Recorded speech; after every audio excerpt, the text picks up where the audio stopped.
Welcome back, everybody, to another episode of the Educational AD Podcast. We're going to be right back with this week's guest, but as always, we're going to give a shout out to our sponsors. Now, these are all companies that I used as an athletic director. They're all great companies. You should be using them too. So take 3 minutes, listen to our shout outs, then listen to our guest, and then go and visit these sponsors because you're going to be glad you did. Here we go.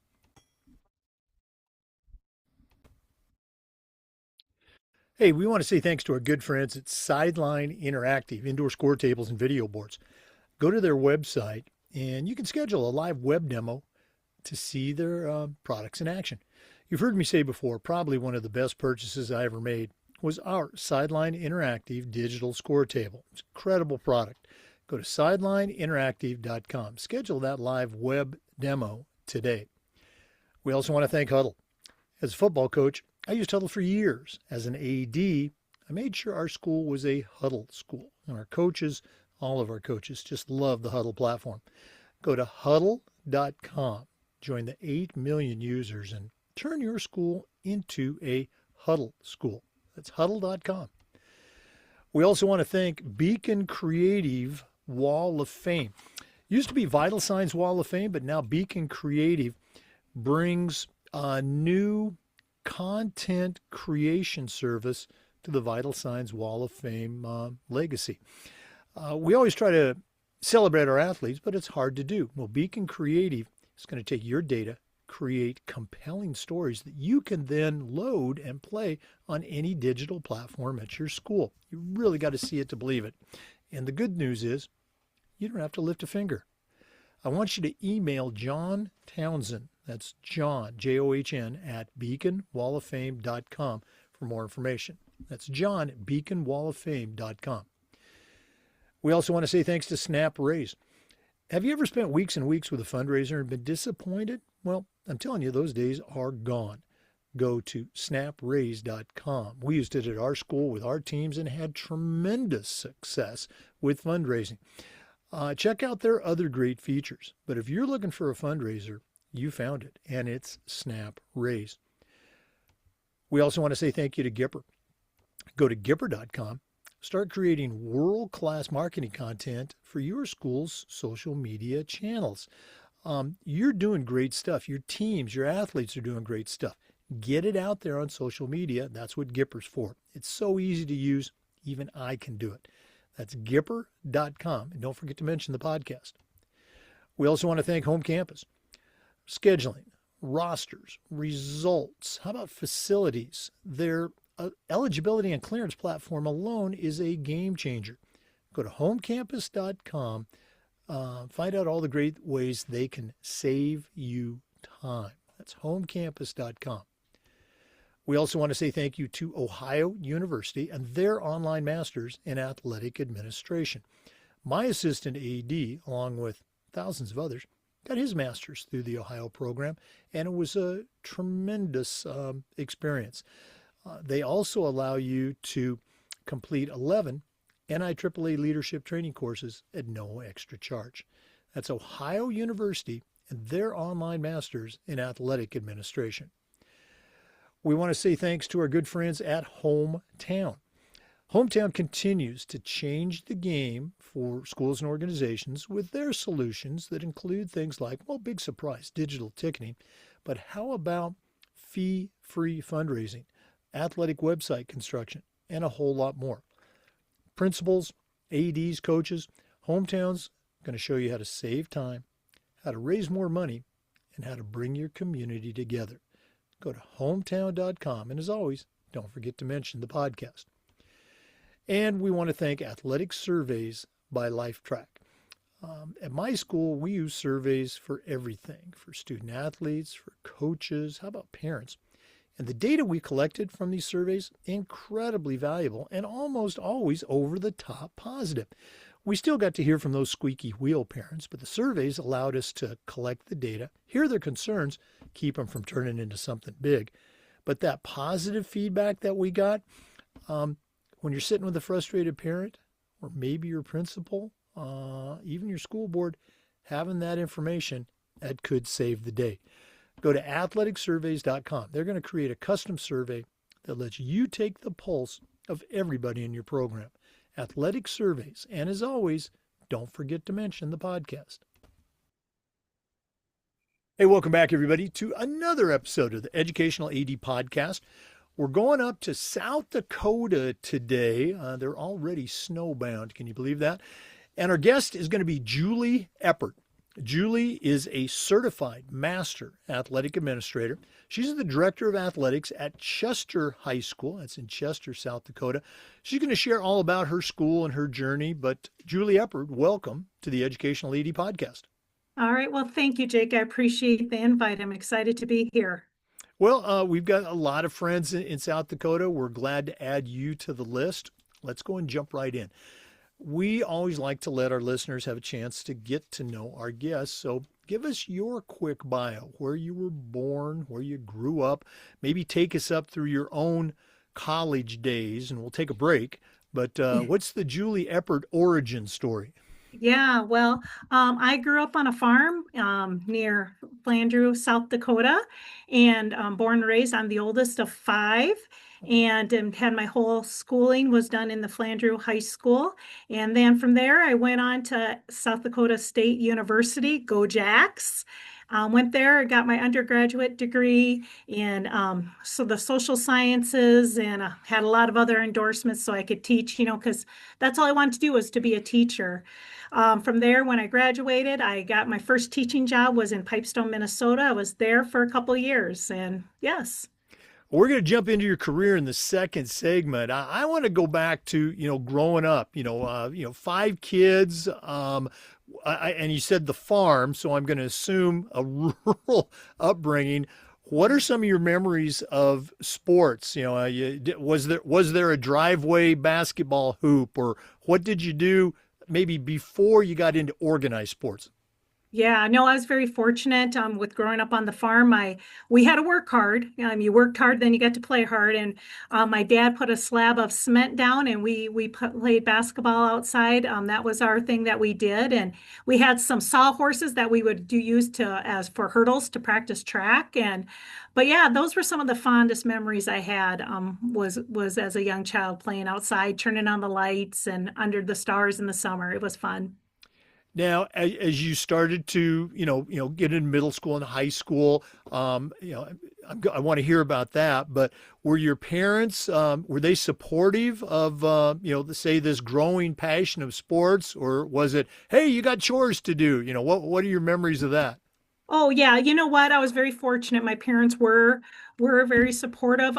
When I was in school, girls basketball was in the fall, and that's a very busy time on the farm. But that was one thing. My folks always made sure that they would shut things down and come to my events. So I was very fortunate, and they were supportive of it. But again, when I wasn't in sports, I was home helping on the farm, doing the things that they needed us to do. Oh, well, I grew up high school wise in a rural area. We were not farmers. My dad was a contractor, but all the neighbors, dairy farms and things like that. In fact, our rival schools, they were kind of suburban, and they always referred to us as the farmers and the hicks, and park your tractors out in the in the parking lot. So I can identify with that. Not the farming work, but Yes. getting that label. As you got into sports, was it middle school or high school where you started to say, "Hey, I'm pretty good at this stuff"? I think my love, my passion started at a young age because again, my dad, even when he was older, he would go into town and play on Wednesday nights Oh, and wow. play a league. So my passion started at a young age, and I just think that passion kept on driving me to do the activities as much as possible as I was allowed to do on the farm. Again, you just couldn't go to town for any old reason. You had to have a good reason to go to town. So it started at a young age. Yeah. Now, growing up, I'm guessing small town and probably multiple sports. Did you play them all, and which one was your favorite? Well, I was involved in girls basketball and I was involved in track. Um, I don't know, my passion was probably girls basketball back then. I right now I really am a track lover. I love that running. I still do that to this day. But yeah, it was enjoyable. Volleyball was just starting to get going back in that day, and so it wasn't nearly as popular as it is today. But it was probably definitely girls basketball. Now, you mentioned earlier girls basketball is a fall sport. I know in some states, maybe it was South Dakota, there were actually, some, let's say, legal battles to move Mhm. it to winter so girls would have equal opportunity to get recruited. Were you involved in any of that? Did that happen during your playing time? No, that happened. Actually, I was a principal and an AD when that stuff actually got started. So yeah, that was probably in the early 2000s Oh, when wow. yeah, I'm thinking it was about that time or maybe late 1990s. So Hmm. yeah, I wasn't involved in that. But yeah, there was a legal cases brought here in South Dakota. I do remember that. Now, was it 5-on-5 full court basketball? It wasn't the 3-on-3 Yeah. Iowa basketball? No, no, we did the full 5-on-5. They thought us girls could do the whole thing. We could go on play on both sides of the court. So, I I still remember this must have been late 60s. I was in junior high, maybe 68, 69. In our girls junior high league, it was the 3v3 stuff. And we as guys, we couldn't get that. Yeah. no, no, no, no. All right. Your high school career's wrapping up. You're looking at college. Was there a recruiting process? Did you just say, hey, I'm going to college. I know where I'm going. I know what I want to do. What are some of your memories of that? Yeah, once I my senior year, I just sort of knew I wanted to go to SDSU. That's where I was going to go. I wish I could have said I was good enough, athletic enough to play in sports up there, but I definitely wasn't. But I really enjoyed my time up at SDSU. Got involved in intramurals, met a lot of terrific people and stuff. But yeah, no, I wasn't involved in any athletics, I guess per Yeah. se. Oh, my greatest basketball accomplishments were during college intramurals. So Hmm. so I know all about. I was a Hall of Famer Yeah. in intramurals. Okay. Um, Finishing up this segment, I think you mentioned earlier that you knew you wanted to be a teacher. At least I think Hmm. you said that. Um, did anything happen along the way in your undergraduate studies that just either made you question that or just really cemented that this is what I'm going to do? I think it cemented it. I had a phenomenal lady that I did my student teaching under, and it made everything, yeah, this is where I need to be. I saw how she impacted kids, and I thought to myself, I want to do that same thing. I want to make a difference. And so, yeah, I knew always I wanted to be a teacher. Okay, wow, very cool. Let's go and take our first break. Once again, our guest today is Julie Eppard. She's a certified master athletic administrator, director of athletics at Chester High School in Chester, South Dakota. We're going to hear about her early career journey next, but let's take that break. We're coming back for more. This is the Educational AD Podcast. We want to thank our good friends at Sideline Interactive indoor score tables and video boards. Go to their website. You can schedule a live web demo to see their products in action. You've heard me say many times, probably one of the best purchases I ever made was our Sideline Interactive indoor score table. Go to sidelineinteractive.com. Schedule that live web demo today. We also want to say thank you to Huddle. As a football coach, I used Huddle for years. When I became an athletic director, I made sure that our school was a Huddle school. And our coaches, all of our coaches, just love the Huddle platform. Our student athletes, they love the videos. Our parents love the streaming, but there's a whole lot more. Go to huddle.com. Join the 100 million fans and turn your school into a Huddle school. That's huddle.com. And as always, don't forget to mention the podcast. Okay. Well, hi, Jake. I just want to say Huddle. We use Huddle here at Chester, and we've used it for probably the last 12, 13 years. And that has just been an excellent tool that all my coaches have used. The kids love to use it. They get to go back and watch games. Even years later, students will hop on in and watch it. So I can't say enough about Huddle, and they have great customer support too. I really have enjoyed that program. Well, that's so kind of you to say, and I can certainly echo that about the customer support. And the kids using the videos. Obviously, we know the statistics. 4%, 6% are going to go on to college. We still make more recruiting videos. Let's say 10%. But at my school, and I'm sure you're the same, we had that other, dropping down into the 90%. They're making their highlight videos that you're absolutely right. They're going to use and watch those the rest of their life. There's no video of my great high school exploits that exists anymore. So again, we want to make sure that the current generation doesn't have to suffer that indignity. So thanks for sharing that. Hey, Absolutely. for our listeners, our guest today is Julie Eppard. She's the director of athletics at Chester High School in South Dakota. Julie, you mentioned you took our listeners up on your journey through college. You knew you wanted to be a teacher. You knew you wanted to be a coach. Now you've graduated. What do Mhm. you do? Okay. Do you remember some of those early jobs? Take us on your journey that's brought you to Chester. Yeah, when I graduated, there was lots of people going into the educational field and finding a job, especially in the social sciences, was extremely difficult. I do remember that first job that I applied for in Pipestone, Minnesota. There was over 300 apps, and one of the reasons why I know I had an up on that is because I had done my student teaching there, and I had a sort of a foot in the door. But it was just a very different time, and it was very difficult to get jobs. But yeah, got a job there, loved it, loved working with the kids. My coaching, I had did some coaching when I was in college, but then I did obviously a lot of coaching once I started teaching. My first coaching job was middle school boys, so that was an experience working with boys versus girls. But I loved it. I truly enjoyed it. Now, big school versus small school, what was that like? Were you, again, I'm guessing, so correct me if I'm wrong. I'm guessing you attended a smaller school in high school and now you might be coaching in, let's say, a big suburban school. I mean, was there culture shock at all? Yeah, there was, when you're used to maybe having about 30, 40 kids in a grade, and now you're going to a school that has 100, over 100, 125 in a grade. It was just different and just different clientele too, learning that. And as a young female at the time, I graduated, I think I was 21 years old. And so I was working with kids not that much younger than me and just trying to manage all of that. It took some time, but again, I was very fortunate to have some good people that took me under their wing, mentored me. I can't say enough about mentorship. I'm a big part of that mentorship program we have here in South Dakota. But yeah, that was huge. And to have people show me how to do it and what needs to be done as a young female coach and as a teacher. Now, obviously, you've climbed the ladder, if you will. You're in administration now.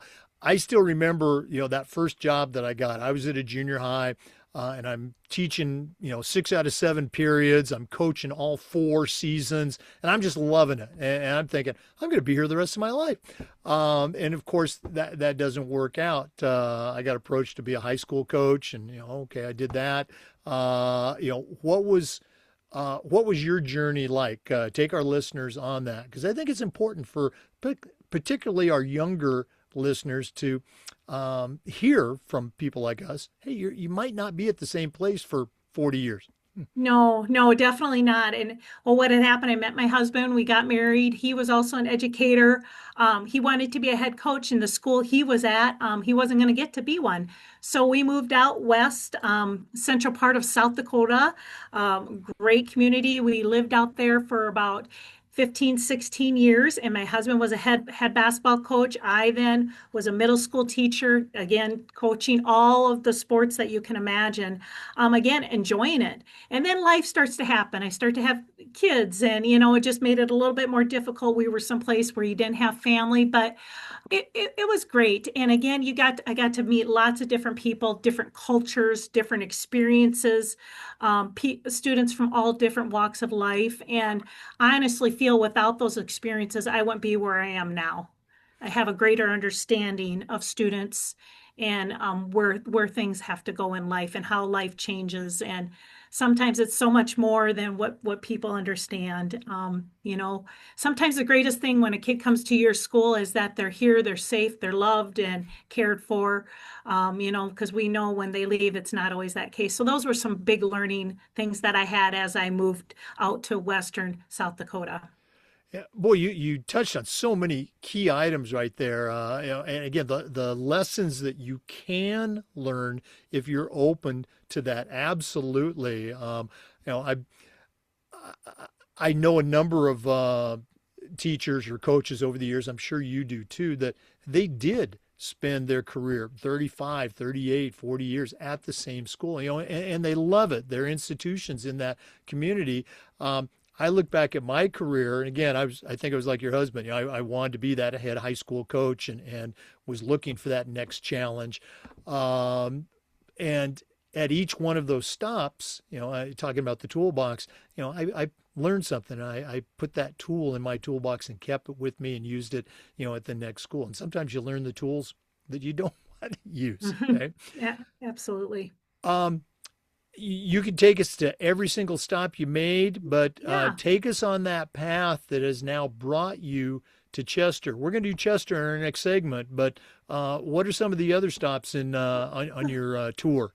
Well, absolutely. So my husband and I were both in the middle of a school, at the same school out in Western South Dakota. And here's some interesting things. I was the head girls basketball coach there several years, and I was also my husband's assistant coach under girls basketball. So him and I would coach together. And then when the season switched to girls basketball in the winter, my husband was the head boys coach, and I was the head girls coach. So our children grew up in the gym. They were going to games. They were part of the program, and we kept on doing that. And then things started to change. And my husband, he decided he went on to become the superintendent of the school.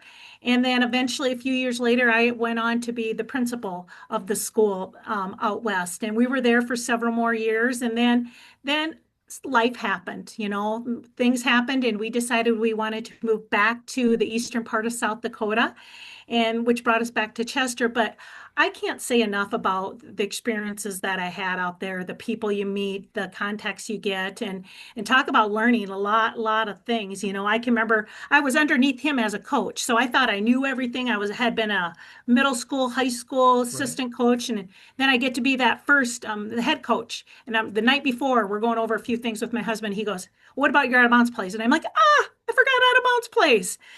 So lessons learned, valuable experiences. The journey, it's great. And some people ask me, because I have 5 children, they ask me, what are you doing? You're a head coach and you have all these kids. I wouldn't to change it in any other way. Those kids, those high school kids were around my kids. It was wonderful experiences. And again, so much is learned. I hope they learned as much from me as I learned from those kids and the experiences that coaching brought to me and the joy it brought, and some heartaches along the way too. Oh yeah, boys, so many similarities. My wife's career coach, cross country and track. I was the head football coach, and we were at the same school in some small towns as we were, having our journey as well. We didn't have 5 kids; we only had 3, but we had them bang, bang, bang. And I know some people, there were some raised eyebrows about that. But hey, it's you adapt, improvise, and overcome, and it's all good stuff. But Mhm. let's talk about getting to Chester. You mentioned life happened. I'm not looking for, details or anything like that, but did you know that you were going to be the athletic director when you came back to Chester? Is that something that happened after you were back? Walk us through that step of your life. Yeah, well, actually what had happened in the spring of that year, my husband's mom had passed away, and even though we weren't that far away from family, 3 hours with 5 kids in a busy schedule, you might as well be 10 hours away. It just made it very difficult. And once that happened, we just decided we wanted to be closer to my family. Like I said, my family is on a farm by Flandreau. So the opportunity at Chester came open. It was a principal job along with athletic director slash activities, whatever you would like to call it, came open. It was late June. And my husband's like, you got to apply. It's only like 20 miles from your family. You got to apply. And I drug my feet because change is really hard for me, really hard. And I was comfortable. And who likes to be uncomfortable? I don't. So he pushed me out the door. And I came here and I can remember there was like 15 people in the interview. And I thought, oh my goodness, I botched that up. But um, I guess the rest was history. I got the job and I haven't turned back since. It's been such a great experience here. And I've been at Chester now for the past 13 years. So, Oh, wow. yeah, Yeah. it was a principal and activities director when I got the position. I know a couple of positions like that. And again, they talk about athletic directors wearing a lot of hats. You were, wearing, multiple hats with that. Let's go and take our second break. And when we come back, we're going to take a deep dive into all things Chester, South Dakota with our guest, Julie Eppard, the principal, activities director, and probably a lot of other things too. So please stay with us. This is the Educational AD Podcast.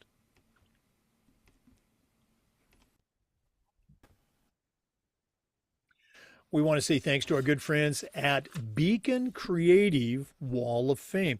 They used to be Vital Signs Wall of Fame, and they were bringing school legacies to life with their touchscreen video monitors for the past decade. But now with Beacon Creative, it's a lot more. Beacon Creative is actually a content creation service that's going to take your data, your student data, your team data, your history, and create compelling stories that you can then share through any digital platform you have at your school. We want to celebrate our kids and their accomplishments, and Beacon Creative is going to allow you to do that without lifting a finger. I want you to email John Townsend, that's John, John at beaconwalloffame.com for more information. Find out about the Wall of Fame consoles and find out about Beacon Creative. You're going to be glad you did. We also want to thank our good friends at Snap Mobile, particularly Snap Raise. Have you ever spent weeks and weeks with a fundraiser and then been disappointed in the results? Well, those days are gone. Go to snapraise.com. We used it at our school with our teams and it had tremendous success, and I know you will too. I'm telling you, it works. Go to SnapRaise and check out their other great platforms. But if you're looking for a fundraiser, I'm telling you, you just found it, and it's SnapRaise. We also want to thank Gipper. Go to Gipper.com and let their team turn you into a social media marketing guru. Gipper's used and trusted by over 20,000 programs. It's professional graphic design made easy. Your teams, your coaches, your athletic department is doing great work. Don't let it go unnoticed. Go to Gipper.com. And like I say, don't forget to mention the podcast. That's Gipper.com. Hey, welcome back to the Educational AD Podcast. We're visiting with Julie Eppard. She's the principal and activities director at Chester High School, Chester, South Dakota. Julie, I'm going to start with this. You mentioned when you interviewed for the position, somewhat reluctantly, that you walked in the room and there was just a ton of people there. I think many of us can relate to that. What do you think made you stand out to that interview committee? And this has happened once or twice in my own career. Was there a moment where you're talking to that interview team and you knew, I got this, I'm the person they're going to hire. I'm going to shut Yeah. up now. Yeah, absolutely.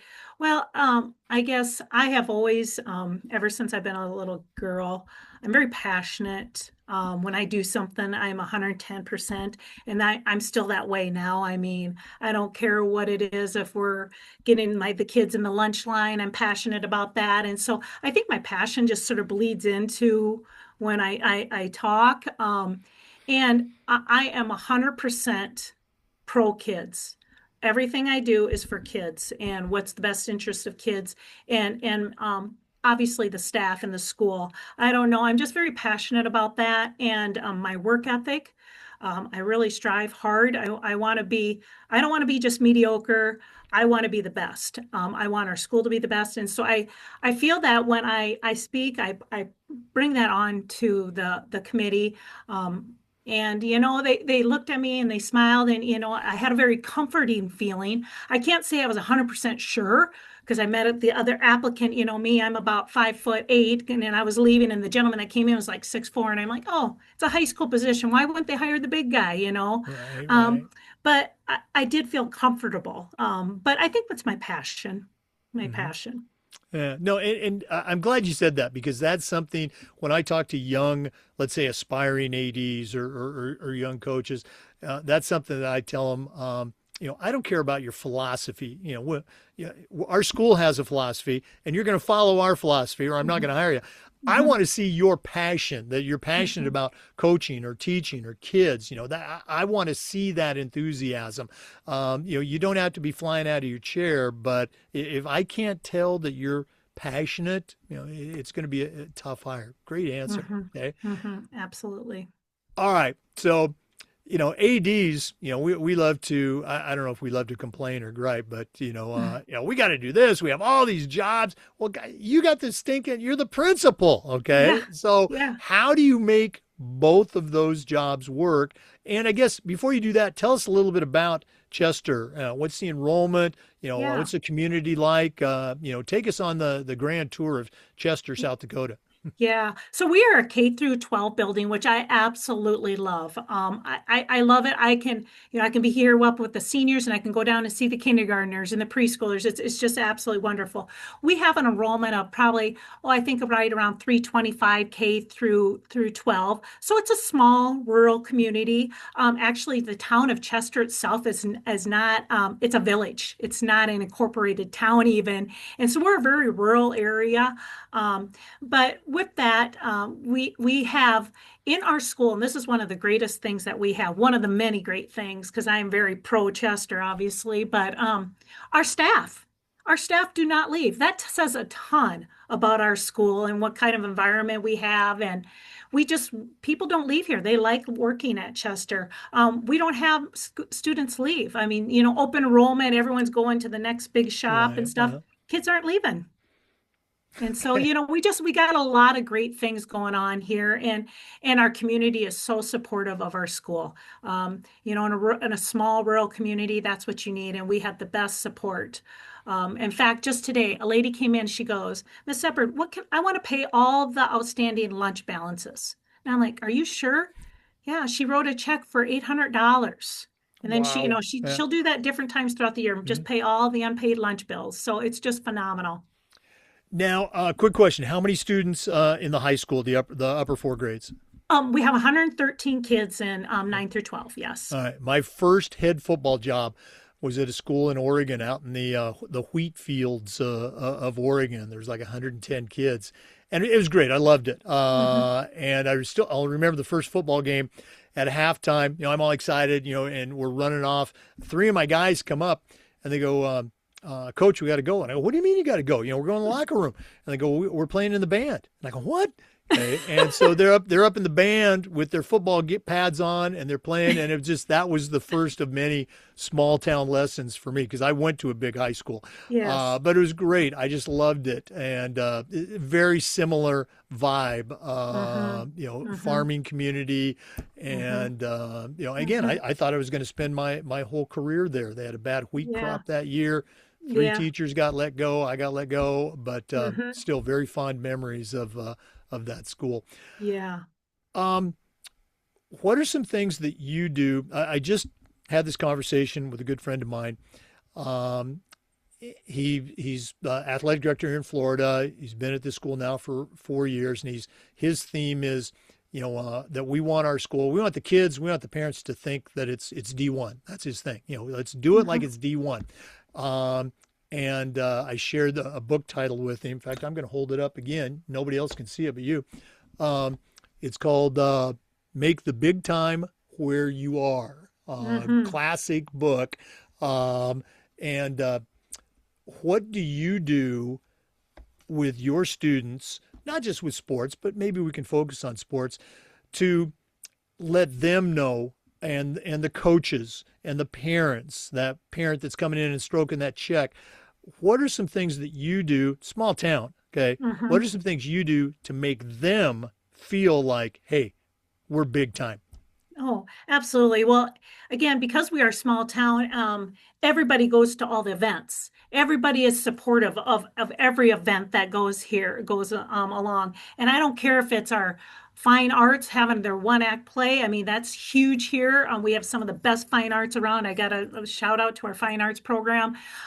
Or whether it's our volleyball team who just won another state championship this past couple weeks ago, 3 years in a row, unbelievable.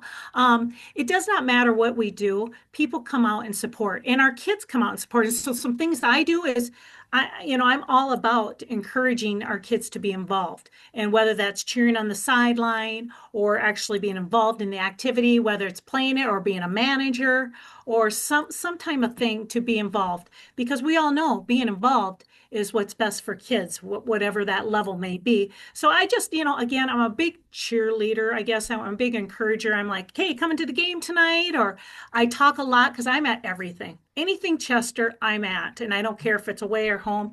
And we talk about the things. The next day, I'll say, hey, that was a great catch you had last night at the football game. Or, wow, I thought you were going to put a hole in the floor of the way how hard you hit that volleyball. Or, gosh, great job on the oral turf performances you guys did. It Right. was awesome. Whatever it is, I'm just always big about, I like kids to notice, know that they are noticed. Absolutely. You got to be there.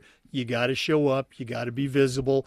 You got to communicate with the kids. You got to have that relationship with them. Mhm, Great, great stuff. I think you just gave about 9 chapters in our toolbox series. mhm, mhm. Um, we're going to do this at the end of the podcast, but right now, let's go ahead and give out some contact information. If one of our listeners wanted to reach out, pick your brain a little bit about your experience, leadership, coaching, working in the small school environment, what's the best way that our listeners can get in touch with Julie Eppard?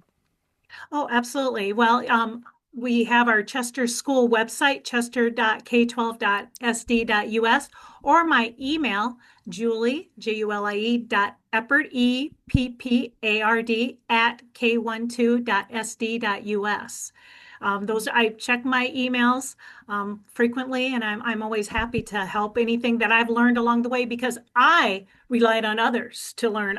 Even to this day, I'm still. That's one of the great things I think about our field as the AD world is we have so many people we can go to. I'm just, especially like I'm talking in South Dakota, the mentorship. It's just wonderful. The fellow peers. I don't care if you've been doing the job 1 year or 45 years, we can all learn from each other. And so that's what I feel is just so valuable about the positions that we're in. Oh, no, absolutely. And Julie's information is also in the NIAAA membership portal, which is how we Mhm. first connected. Let's go and take another break. I know that's shocking to our regular listeners, but we are coming back with more. Our guest again is Julie Eppard, Certified Master Athletic Administrator and the Principal and Activities Director for Chester High School, Chester, South Dakota. Let's take that break. This is the Educational AD Podcast.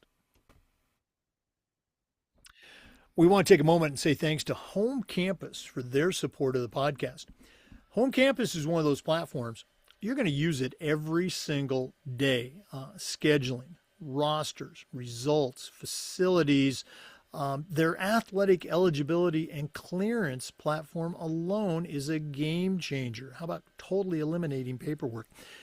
To find out more about how Home Campus can be a game changer for you, just go to homecampus.com. You're going to be glad you did. It's homecampus.com. We also want to thank Ohio University. Their athletic masters or their masters in athletic administration. My assistant athletic director, along with thousands of others, got his master's through the Ohio program. It was a great experience. And while he was earning his degree, he also completed 11 NIAAA leadership training courses at no extra charge. You can't beat that deal. Check out Ohio University and their online masters in athletic administration. We also want to give a shout out to our good friends at Hometown.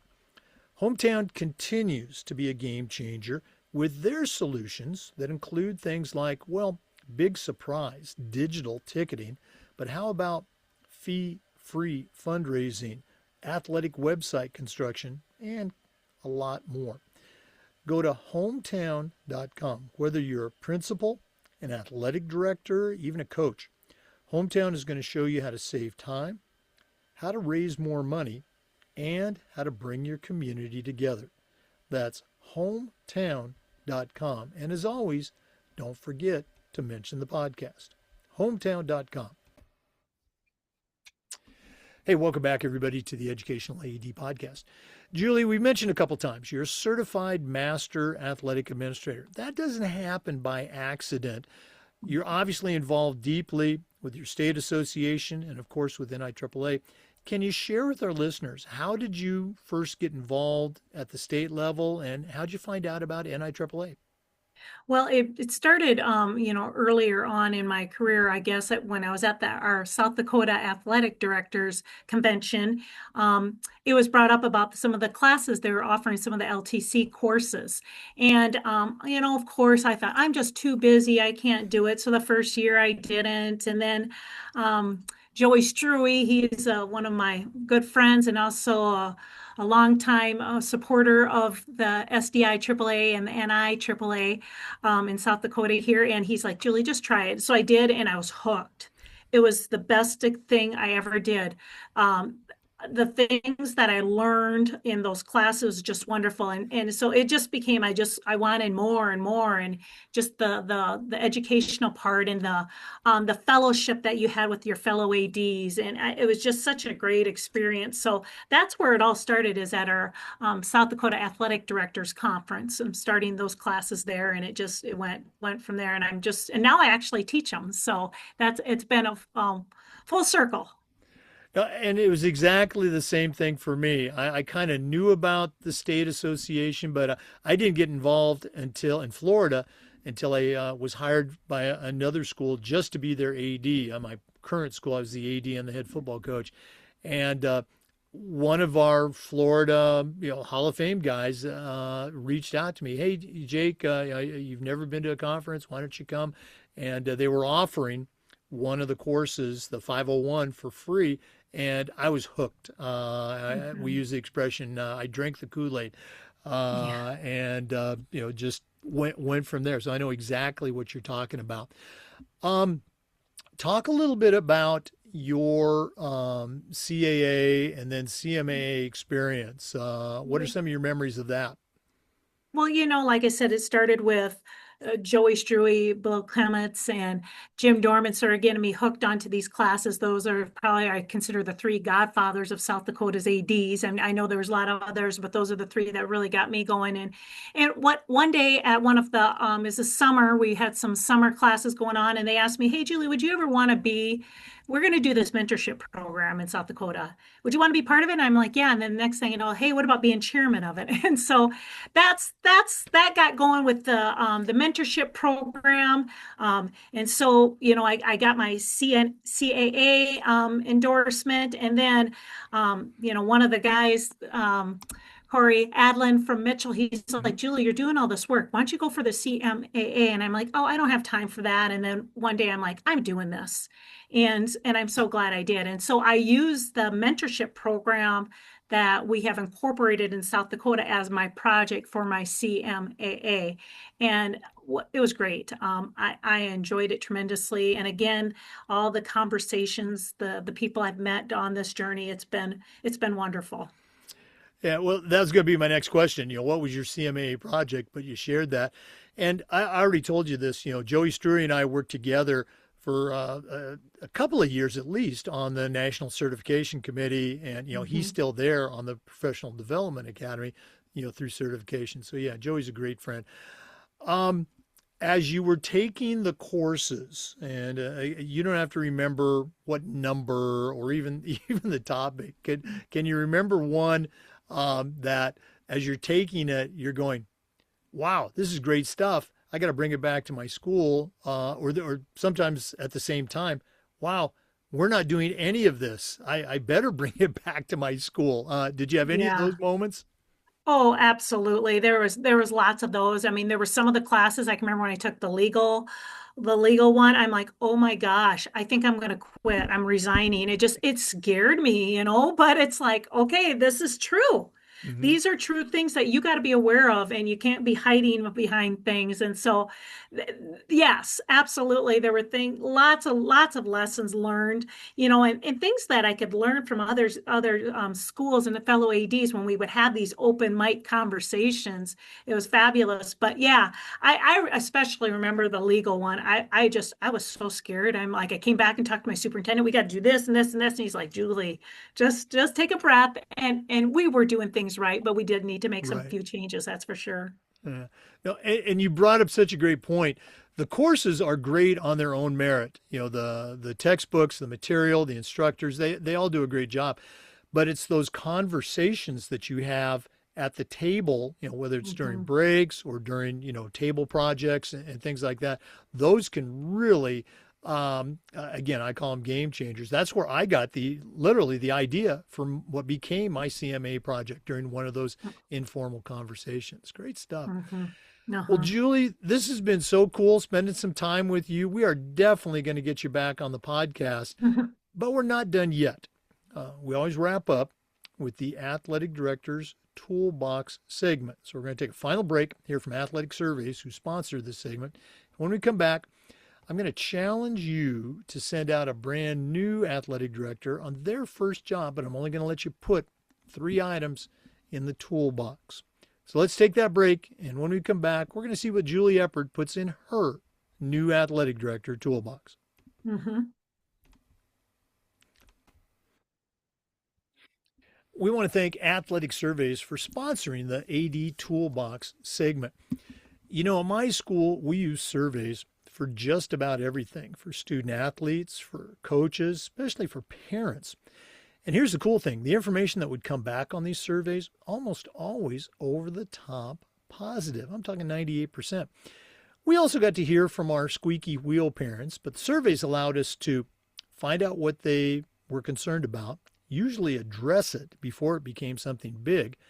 But going back to that positive data, when you're sitting with a frustrated parent, or sometimes your principal, or even your school board, that data can be incredibly valuable. Go to athleticsurveys.com. They're going to create a custom survey that lets you take the pulse of everybody in your program. That's athleticsurveys.com. And as always, don't forget to mention the podcast. Well, it's that time of the podcast. We've been visiting today with somebody I want to call a new friend of the show, Julie Eppard. She's a certified master athletic administrator, and she is not just the athletic director, she's the principal. She does activities, she does a lot more for Chester High School, Chester Schools in Chester, South Dakota. Julie, I'm putting you on the spot. You're sending out a brand new athletic director on their first job. What 3 tools are you going to put in their athletic director toolbox? I guess, Jake, I guess for me, some very three key tools that you need as an athletic director. And one, you got to be prepared and organized. However that works for you, you got to figure out a system of keeping yourself prepared and organized, because no one recognizes if everything's running smoothly, but soon as it isn't, they're going to call you out on it. And so I really, being, like I said, I am the mentor chair in South Dakota. I talk a lot about figure out what works best for you, being prepared and organized, however that system works. A second thing that I would highly recommend to a new AD is communication skills. You got to have good communication skills. And in today's day, we're pretty fortunate. We got email, you can text. The years ago when they had a call all the time, I'm like, yeah, that's you don't have to do that. It's very easy to communicate, but you need to communicate with your officials, you need your students, your parents, your staff, your community. That's huge. Again, you'll hear it if you're not communicating well with your patrons and your kids and your staff. My staff doesn't like it if they have any surprises. And I guess the last thing that I would have, as a new AD, and this is my philosophy, is that every decision I make, I want it to be made in the best interest of my students, my staff, and my school. So I think about those. I mean, what hard decisions, easy decisions, I always think about that. What's the best interest for all of them? And sometimes it varies, but again, you just got to think what's best for those people involved in that decision. And those would be my three key tools that I would tell someone that you must have. There's a lot more, but those are the three big ones that I personally feel. Right. Well, and I think that's one of the points. There are no bad tools. At least I've never heard one, and we've been doing this now for 6 years. But what are the ones that stick out? Obviously, organization. We've done 4 books. We're going to do a 5th one. Your tools are going to be in book number 5. Organization, I think, has always been one of the top 3 or 4 tools mentioned. You talk about communication, the same thing. I think communication has always been in maybe the top 5. But I love your turn of phrase, making, putting thought into decisions, being responsible for the decisions that are made, because, half the people, regardless of your decision, they're going to be upset at you. But the way you talked about it, what is best for the kids, what's best for the staff, what's best for the program, that I think is a tool that it really, really doesn't get the press that it deserves. Yeah. Okay. There's a reason we do things, and it's for the kids, it's for the program. Yes. Great stuff. Julie, I already told you, we're going to force you to come back on the show later this year. In the meantime, if one of our listeners wanted to reach out, pick your brain a little bit more, what's the best way that they can get a hold of you? Yeah, absolutely. I'd love to have that. Again, probably email is going to be the best way. Julie.eppard, EPPARD @k12.sd.us. Okay. Well, thanks again for coming on the program. All the best. I'm going to go and ask, even though this is airing after the NADC, are we going to see you in Tampa? I wish, so my youngest, like I said, I have 5 kids. My youngest is a senior this year. A lot of games over that time. I just couldn't leave missing any of her games. I really hope next year's I'm going to be able to make it. All right. I think next year's out in Phoenix, right? Yes, I think so. So it's a guarantee yes. It's going to be warmer than Chester, South Dakota. Okay. Yes, that's for sure. Well, all the best for the rest of the winter season and on into spring. We are definitely going to bring you back. And thanks again for sharing with our listeners. Thank you so much. I appreciate this opportunity. Speaking of listeners, we want to say thanks to you and just remind you that we upload the Zoom recordings of all of our interviews to the Educational AD Podcast YouTube channel. We do this just about every day. We try to share stories and best practices from the world of athletics. So please come back and join us again on the next episode of the Educational AD Podcast. We'll see you next time.